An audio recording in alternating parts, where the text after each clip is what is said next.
Hi everyone, welcome to day 2 of eCommerce 2021. And today the topic that we have on hand is emerging e-commerce trends and opportunities. I'm sure many of you have been looking forward to this one, and this is what we're going to cover today in our agenda in the short time that we have. And the way I've laid this out, there's 3 different key themes I want to talk about and share with you. One is store design and conversion rate optimization, the trends that I see in that field. Ad creative strategy is number 2, and number 3 is things that you can be doing and trends that people are implementing to boost customer lifetime value. So these 3 trends are they're not necessarily interrelated, but each of these is an area where you can pick out some little things to implement in your store and really take advantage of these trends that many people are using on their own websites. So first of all, who am I? Why should you be listening to me? A little bit of an introduction to myself. My name is Shishir Nigam, and first and foremost, I am an online e-commerce store owner myself. Me and my wife, Namrata Nigam, we got started in e-commerce a few years ago, and it's been an exciting ride. We have a few websites now, a few brands. Some of them have exceeded 7 figures in sales. We've been featured by Oberlo on a few different platforms. In the process, we have also founded something called the Dropshipping Council. This is a private mastermind community of high-grossing e-commerce merchants who are doing at least $100,000 per month in sales. And it really offers them a private community to network with others like them, and also get access to exclusive masterclasses and take advantage of 35 different partnerships that we have affiliated with the Dropshipping Council. Now, at the same time, we're also involved in mentoring some new business owners through our YouTube channel called Journey to Freedom. You can find us there. Many of the learnings that we had in the beginning when we got started were from YouTube. We didn't invest in too many courses. Everything was self-taught, really, learning from our own mistakes and from the mistakes and lessons of other people. So now really we're trying to give back a little through our own channel and share our knowledge and experience so it helps new business owners avoid some of the hurdles that we faced. So enough about us. Let's dive straight into the topic. So the first topic I'm going to talk about is store design and CRO, and 3 major trends within that theme. So the first one is micro branding, right? Now, before I go into that, really the entire objective of store design and conversion rate optimization is really to have your conversion rates as high as possible, right? Now, what is micro branding? When I say micro branding, I mean that building dedicated brands around even a single product. That's what I mean by micro branding. Oftentimes, when you think of conventional brands like Nike or Adidas, that brand has millions, many items, individual products underneath the brand. It's not just one shoe that they're selling, right? But more and more now, the trend is that even individual single product can have a brand of their own, and it really lends a lot of trust and authenticity to the product marketing. And really, it has a very big effect on boosting conversion rates. And I'm going to show you some quick examples here so you know exactly what I'm talking about. So the first example here is dropbottle.com. Now, check out this website here. This is, what I call a micro-branded website. What is the product? The product is a bottle, right? It's a simple bottle that's private labeled. But look at the great job they've done in branding the one product, right? Look at the website, how professionally it's done. You have your basic features. So it's not just a simple product description page. It's a full landing page that's been developed for the purpose of that one product, right? So these are the benefits that you typically have in your product description page. So this is one good example of a beautifully designed, high converting micro brand. The second one here is called Get Snooze. This is a white noise sound machine. Again, you can see this is a little more conventional looking, but still the entire website is just branded around this one product, right? Everything is about this one device. They have a few complementary products that are related, but largely it's just one product line. So you can see what I mean here again by micro branding. It's not 10,000 different SKUs, it's one product. And lastly, I'll show you Manta Sleep. This is again a very successful brand of sleep masks, eye masks. You can see they have a slightly wider array of products, but I can tell you that they started off with one, right? And now, as they've been successful, they've gone on to different variants, of course. But you see the point I'm making. In each of these websites, it's really one product line or one product in some cases, and they've built out a full website and brand related to that product. So the micro branding is what really helps them boost their conversion rates to what you'd expect from a proper brand. So don't feel that you need to have 10, 15, 20, 100 different products before you can start branding your website. Okay. Now, the next item on the agenda was landing pages. Now, if you feel that you're selling quite a few products, but only a few of them are your best sellers, then what you can do is identify them first of all. Which are the products you're driving the highest amount of paid traffic to?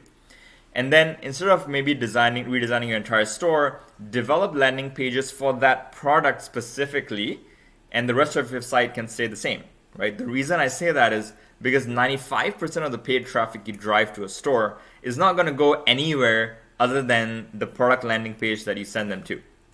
They'll either like what they see and proceed, or they'll exit the website, right? So only a very small portion bothers to see the rest of your website and what it looks like. So really, it's the 80-20 rule. Focus on the majority of your traffic, which is not going anywhere other than your product landing page. So, you can save some effort and not redesign your whole store, but at the very least, design a landing page just for that one product page. Don't stick with just your old product description pages that come with Shopify, right? People want to be on a website that they can like and trust and that looks like a brand. Now, the third major trend that I can talk about is buy now, pay later. Now, this is something that's really been growing very quickly, and it's a major conversion rate booster. And the perception people have sometimes is that it's only for high ticket items. It's not, right? It's not, because many times people will even use that for low ticket items, and you'll see a conversion boost, right? And the key thing for a business owner is there's little to no upfront cost for you, because most of these business models revolve around charging a percentage of the sales when they happen, right? So once the conversion happens, that is when you're paying up for the service. So you get paid immediately for the entire price. Let's say you're selling a $100 item, you get paid immediately. But it's the service that's providing the buy now, pay later functionality that takes on the credit risk of the customer paying it back to them, right? So it allows you to start accessing a pretty large customer base that actually doesn't have access to credit cards, right? So many millennials now these days, oftentimes they maybe they don't qualify or they don't believe in credit cards, and that if your only payment method on your website is through credit cards, then you are not accessing that market, and this buy now, pay later mechanism can be one way to achieve that, right? So I can show you a couple of examples here. This particular website, you can see they use Sezzle, and what they do is, so if a customer uses that service, then instead of paying $105 up front, they can split that over 4 payments, interest-free payments, over a span of 6 weeks. So Sezzle is one merchant who does this. Afterpay is another merchant who provides this service. Again, very similar concept for interest-free installments. As a business owner, the cash comes to you right away, so you get the entire $129.95, and the customer then is paying back Afterpay, not you, right? So you get the upfront amount, and for folks who may feel like $130 is a big ticket amount, they can now split that up into 4 payments, so it's more digestible. And that's what boosts your conversion rates on the store, okay? So that was about store design and CRO. Now let's talk about ad creative strategy, okay? That's another major trend where you really have to keep up with the times, otherwise you'll be left behind, okay? And in the last year or so, what's really been popping off is user-generated content. That's where it's at. That is the kind of creative that is getting a lot of traction on the various media buying platforms, whether it's Facebook, Snapchat, TikTok, whatever. And here's a few strategies for developing different types of UGC. Now, how do you get UGC in the first place? You can either reach out to your own customers and incentivize them to send you video reviews of your product, or you can reach out to influencers, send them your product to film UGC, or you can hire somebody through Upwork or Fiverr to create that kind of content for you, and you can then use it in your advertisements. So in terms of the storylines and the different types of UGC ads, you can see a quick summary here. There's something called boomerang type of ads, where it's kind of like a loop video. It's a short, almost like a GIF that you're showing. There are unboxing videos that you can show. There are application videos where somebody's using the product and showing them. And then there's testimonials, where it's more like a review, essentially, of what's going on, and it's more a testimonial. The key common factor across all of them is that they're all in-your-face videos.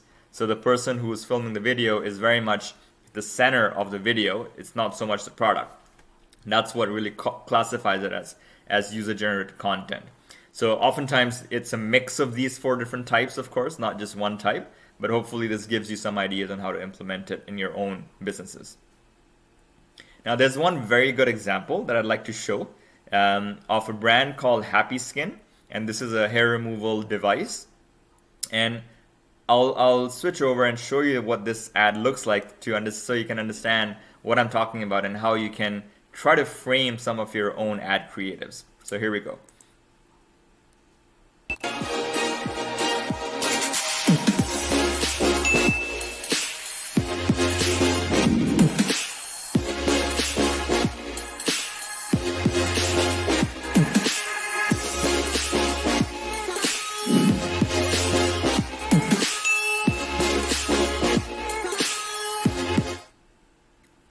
There you go. So you can see what I mean. Very quick, snappy, well-produced ad, but primarily, I wouldn't say this was purely UGC, but it was more of a highly produced kind of advertisement. But again, very similar, person in the frame, showing how your product is being used.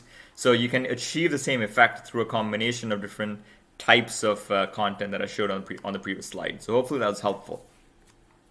Now, the next trend I'd like to talk about is omni-channel marketing, okay? So within ad creatives, more and more, as you start to develop a brand and you achieve a kind of scale where you have a few bestsellers on your website, think about branching out beyond just one particular media buying platform, okay? That's very important. Facebook ads should not be your only source of paid traffic. As tempting as that is, oftentimes we get so bogged down by trying to achieve success in Facebook ads, we forget about all the other marketing channels, right? That's what omni-channel marketing is all about, being present on different marketing channels, because your customer is on different marketing channels as well. They're not just on Facebook, right? So you have to carefully think about your customer profile and where they hang out. Right? If it's an older profile of customer, where do they usually spend their time? If it's a younger profile of customer, maybe it's TikTok, maybe it's Snapchat. So you have to understand your customer base and be where they are, okay? Now, so that's what I meant by exploring other ad platforms. I've listed a few here where you should, again, don't try to do everything at once. Take one and try to become good at it, right? Take Snapchat or take TikTok and really try to master being good at TikTok ads, for example. If you're doing Google shopping ads, learn that inside out, or hire somebody to do that for you.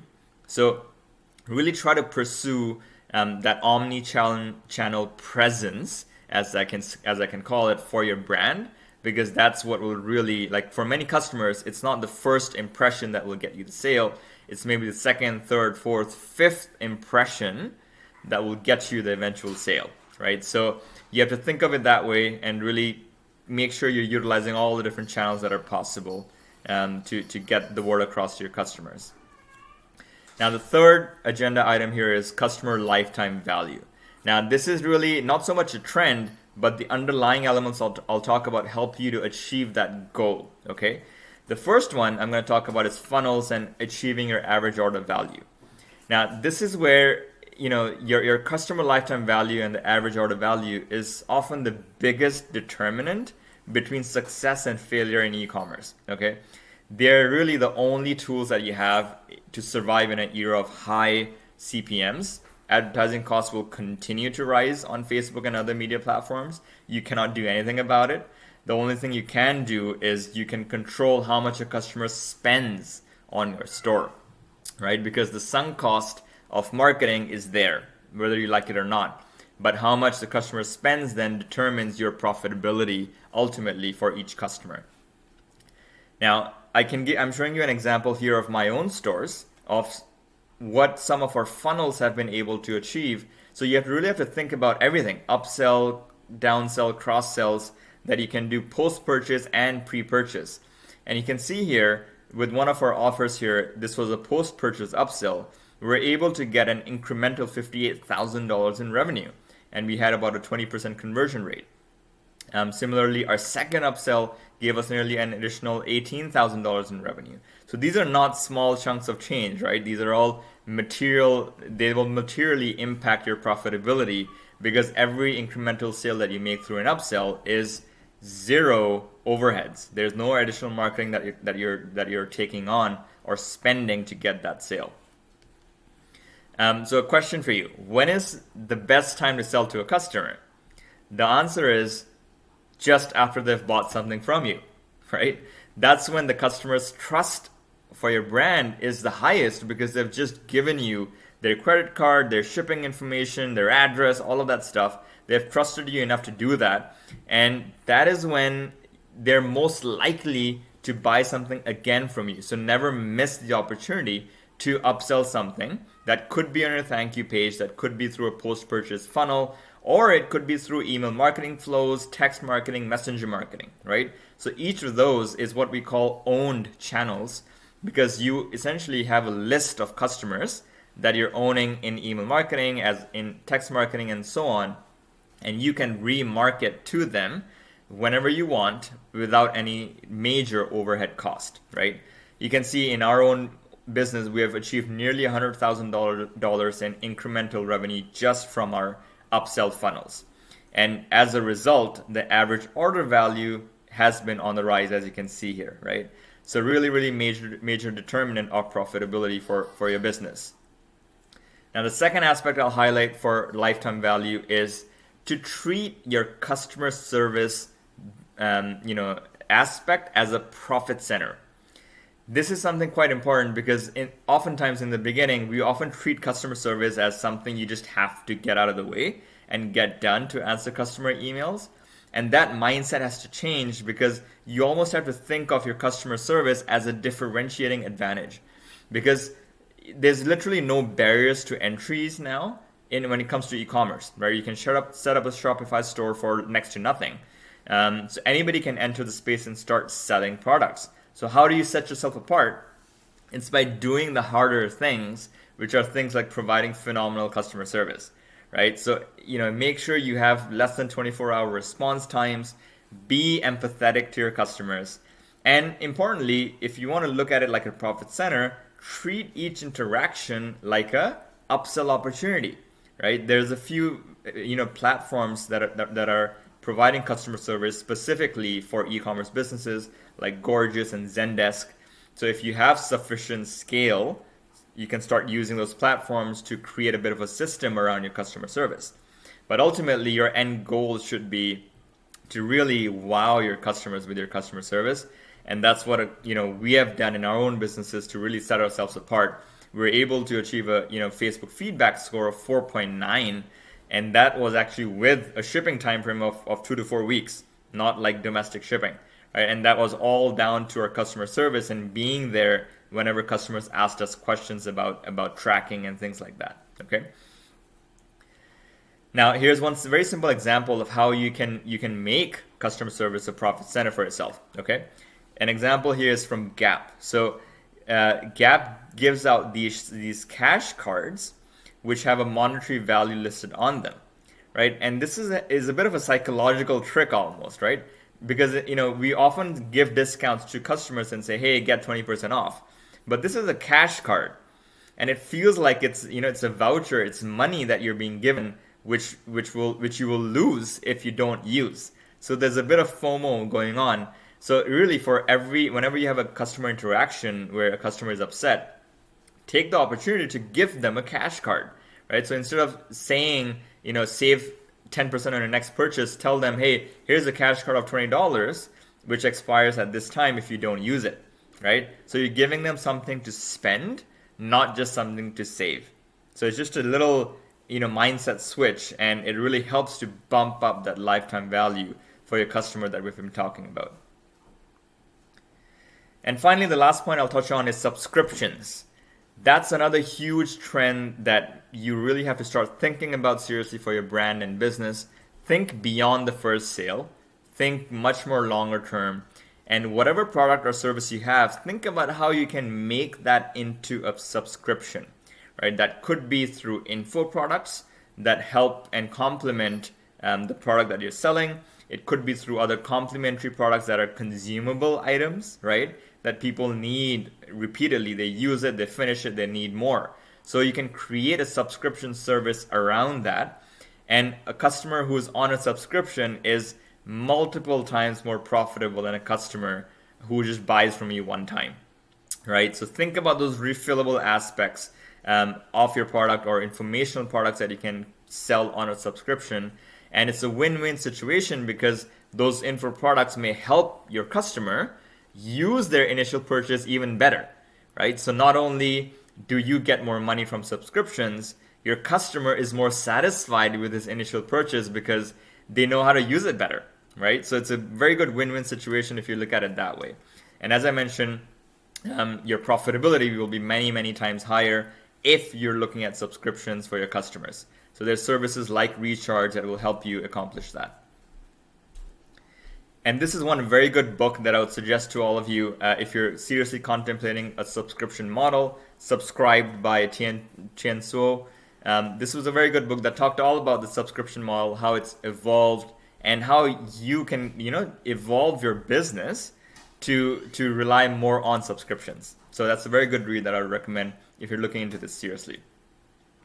So I hope that's been useful in terms of covering some of the latest e-commerce trends and opportunities. And hopefully you got one or two nuggets out of there that you can apply to your own businesses.